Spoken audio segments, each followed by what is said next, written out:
દહેગામ તાલુકાનું નાની માસંગ ગામ ખાતે વરસાદમાં ઘરના તૂટી જતા ગામમાં જવાનો રસ્તો બંધ થતા ગામ સંપર્ક વિહોણું બન્યું. ગાંધીનગર જિલ્લાના દહેગામ તાલુકાના નાની માસંગ ગામમાં જોરદાર વરસાદ પડતા ગામમાં જવાના પાણીનું ગરનાળું તૂટી જતા ગ્રામજનો મુશ્કેલીમાં મુકાયા. ગાંધીનગર જિલ્લાના દહેગામ તાલુકામાં ધોધમાર વરસાદ પડતા તાલુકાના વાસના રાઠોડ સાવદા બાદ હવે નાની માસંગ ગામે ગરનાળું તૂટી જતા ગ્રામજનોને ભારે હાલાકીનો સામનો કરવાની નોબત આવી છે. છેલ્લા ઘણા દિવસથી વરસાદ ચાલુ રહેતા દહેગામથી નાની માસંગ જવાના મુખ્ય માર્ગ પાણીની આવક વધી જતા માર્ગ ઉપર આવેલું ગરનાળું તૂટી જતા ગ્રામજનોને ભારે પરેશાનીનો સામનો કરવો પડી રહ્યો છે. અને સ્થાનિક ધારાસભ્ય આ વિસ્તારની મુલાકાત લઈ જણાવ્યું છે કે વરસાદ બંધ થઈ જશે એટલે તરત જ ગરનાળાનું કામકાજ ચાલુ થઈ જશે તેવી ગ્રામજનોને હૈયાધારણા આપી છે. આમ દહેગામ તાલુકામાં પડેલા વરસાદથી કેટલાય ગામો અને શહેરમાં રોડ રસ્તા પાણીથી ભરાઈ જતા વાહન ચાલકો પણ ભારે પરેશાનીનો સામનો કરતા જોવા મળ્યા.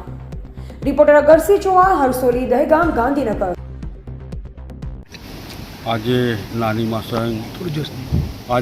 માસંગ તેમજ સાણોદા વાસના રાઠોડ ગામે ઉપરવાસમાં અને દહેગામ તાલુકામાં અતિ વધુ વરસાદ પડવાથી જે દુર્ઘટનાઓ બની કે માસંગ ગામમાં ઘટનારું જે ગામ વિહોણું થયું એ અંગે જાણ થતાં અમે તાત્કાલિક અમારી ટીમ, જિલ્લા સદસ્ય, ગામના સરપંચશ્રી અહીં હાજર રહી અને જે તે વિભાગના અધિકારીઓને સૂચના કરી અને પૂર્ણ ગામમાં જવા આવવાનો રસ્તો થાય તેમજ ગામમાં કોઈને પણ કોઈ તકલીફ ના પડે એની પણ તપાસ કરી કોઈને આરોગ્યની કે જમવાની વ્યવસ્થા પણ જો જરૂર પડશે તો અમારી ટીમ આ અંગે આયોજન કરશે.